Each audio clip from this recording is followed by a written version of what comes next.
आज Doubtnut app download करें। Doubtnut पर अपने सभी गणित, रसायन विज्ञान, भौतिक विज्ञान और जीव विज्ञान के डाउट्स का करो सफाया। बस प्रश्न की फोटो खींचो, एक ही प्रश्न को क्रॉप करो और तुरंत वीडियो सोल्यूशन पाओ। अभी डाउनलोड करें।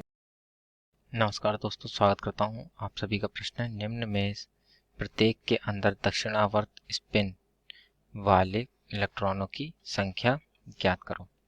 4 जो हमें परमाणु दिए हैं वह है पहला नाइट्रोजन, दूसरा है नियॉन, तीसरे में जो कह रहा है कि पूरी भरी हुई 4f कोश तथा डी में जो है कह रहा है सोडियम के लिए। ठीक है, तो आइए इसका हल देखते हैं किस प्रकार से होगा। ठीक, तो पहला हमें दिया है नाइट्रोजन, तो नाइट्रोजन का जो परमाणु क्रमांक होता है वह होता है हमारा 7। ठीक है, तो आइए इसका पहले हम इलेक्ट्रॉनिक विन्यास बना लेते हैं। वह होगा 1s2, 2s2 और 2p3। ठीक है ना, तो ये हमारे इलेक्ट्रॉनिक विन्यास बन गए। अब हम इनके जो कक्षक होते हैं वह बना लेते हैं। तो जो s में जो कक्षक होते हैं वह हमारे एक होता है जिसमें अधिकतम 2 इलेक्ट्रॉन रह सकते हैं। ठीक है, इसी प्रकार 2s2 में भी जो हमारे कक्षक होंगे वह 1 होगा, और जो हमारा 2p में जो हम उपकोष में हमारे जो कक्षक होंगे वह हमारे 3 कक्षक होंगे। ठीक है ना, तो ये बना लेते हैं 1 2 3। ठीक है, तो इसमें जो इलेक्ट्रॉनों को भर देते हैं, फिर देखते हैं हमारे कितनों जो ऐसे इलेक्ट्रॉन है जिसका जो दक्षिणावर्त चक्रण रखते हैं हमारे। तो पहला, दूसरा, तीसरा, चौथा, और इसमें हुंड के नियम के अनुसार हमारे इलेक्ट्रॉन भरे जाएंगे, ध्यान रखिएगा। ये 5वां, छठा और 7वां। ठीक है, तो ये सातों के सातों इलेक्ट्रॉन हमने भर दिए। अब जो दक्षिणावर्त घुमाव होता है उसके लिए हमारी चक्रण क्वांटम संख्या का मान हमारा जो हमारा इस तरीके से जो हमने प्रदर्शित किए हैं, ये हमारा दक्षिणावर्त घुमाव रखता है, यानी चक्रण रखता है। ठीक, दक्षिणावर्त स्पिन के लिए हमने इस तरीके से प्रदर्शित किया है। ठीक, तो इसमें अब गिनते हैं हमारे कितने ऐसे इलेक्ट्रॉन हैं जिनका दक्षिणावर्त घुमाव है। तो देखते हैं, एक इसमें है, दूसरा, ये तीसरा हो जाएगा, ये चौथा हो जाएगा, 5वां हो जाएगा। तो कुल 5 इलेक्ट्रॉन जो हैं हमारे, 5 इलेक्ट्रॉन हैं वो दक्षिणावर्त हैं। ठीक है, अब जो दूसरा दिया है हमें उसमें कह रहा है नियॉन का जो परमाणु क्रमांक होता है वह 10 होता है। ठीक है, तो आइए हम इसका इलेक्ट्रॉनिक विन्यास बना लेते हैं। वह होगा 1s2, 2s2, 2p6। ठीक है, तो आइए अब हम इसमें कक्षकों को भी बना लेते हैं साथ में, फिर इलेक्ट्रॉन भर देंगे। तो s में जो हमारा कक्षक होता है वो केवल 1 होता है। ठीक है, तो इसी प्रकार हमारा 1s में 1 हो गया, इसी प्रकार हमारा 2s में भी एक ही कक्षक बनेगा, और जो हमारा p उपकोष होता है उसमें हमारे 3 कक्षक होते हैं। ठीक है ना, तो p उपकोष में हमारे 3 कक्षक होंगे, तो इनको बना के अब इनमें इलेक्ट्रॉन को भरते हैं। ठीक है, क्रमशः ये 3 कक्षक बन गए हमारे। अब इलेक्ट्रॉनों को भर देते हैं हुंड के नियम के अनुसार।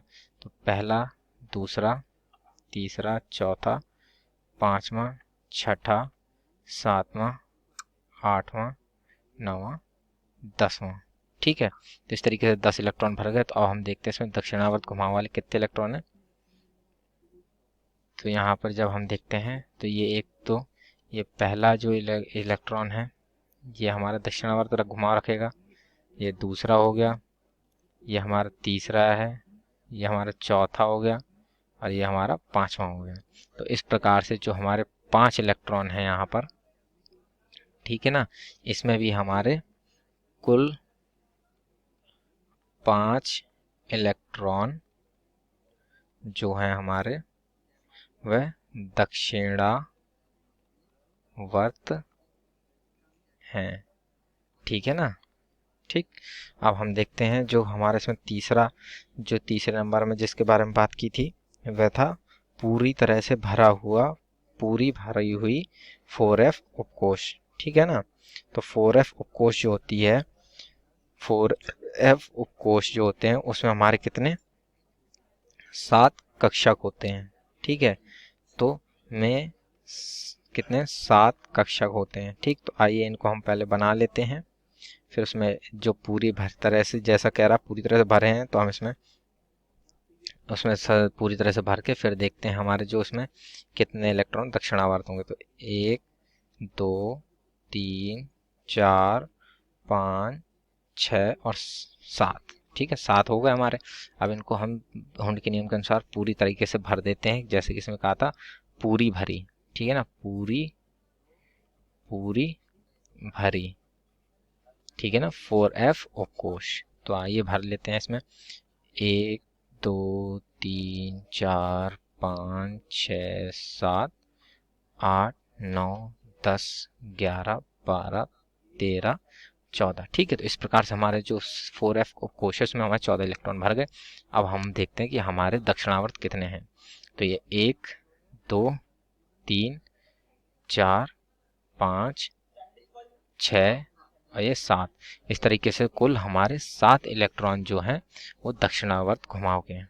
कुल 7 इलेक्ट्रॉन, ठीक है ना, कुल 7 इलेक्ट्रॉन दक्षिणावर्त घुमाव रखते हैं। ठीक है, दक्षिणावर्त घुमाव है। ठीक ठीक। अब जो हमारा जो अंतिम जो इसी का भाग दिया था उसमें कह रहा था सोडियम के लिए। ठीक है, तो अब हम देखते हैं हमारे सोडियम के लिए जो इसमें कितने दक्षिणावर्त हैं। तो जो सोडियम का जो हमारा परमाणु क्रमांक होता है वह होता है 11। ठीक है, तो आइए अब हम इसे बना लेते हैं। इसका इलेक्ट्रॉनिक विन्यास 1s2 2s2 2p6 3s1। ठीक है, ये हमारा इसका इलेक्ट्रॉनिक विन्यास हो गया। इसमें जैसे कि हम पहले जाना था कि s में हमारा एक कक्षक होता है। ठीक है, तो ऐसे ही 1s में हो गया, 2s में भी एक हो गया, p में हमारे 3 कक्षक होते हैं। ठीक है, p में हमारे 3 कक्षक हो गए और जो s में होगा उसमें फिर से एक कक्षक रहेगा। ठीक है, तो आइए अब हम इनमें कक्षकों में इलेक्ट्रॉन भर देते हैं। पहले तो हम p के तीनों कक्षक बना लें, 1 2 और ये 3 कक्षक बन गए। अब हम इनमें इलेक्ट्रॉनों को हुंड के नियम के अनुसार भर देते हैं। तो 1 2 3 4 5 6 7 8 9 10 और ये 11। ठीक है ना, तो अब हम इसमें देखते हैं कि कितने इलेक्ट्रॉन दक्षिणावर्त हैं। तो इसमें देखेंगे 1 2 3 4 5 और 6। ठीक है, तो कुल हमारे यहाँ पर जो इस सोडियम में कुल 6 इलेक्ट्रॉन दक्षिणावर्त हैं। कुल 6 इलेक्ट्रॉन जो हैं दक्षिणावर्त हैं, दक्षिणावर्त हैं। ठीक है ना, तो इस प्रकार से जो हमारे प्रश्न का उत्तर है वह पूर्ण होता है इसकी। ठीक है, तो आशा करता हूँ आप सभी को उत्तर समझ में आया होगा। धन्यवाद। कक्षा 6ठी से 12वीं से लेकर नीट, IIT, JEE वो एडवांस के लेवल तक 1 करोड़ से ज्यादा छात्रों का भरोसा। आज ही डाउनलोड करें डाउटनेट ऐप या व्हाट्सएप करें अपने सारे डाउट्स 8400 400 400 पर।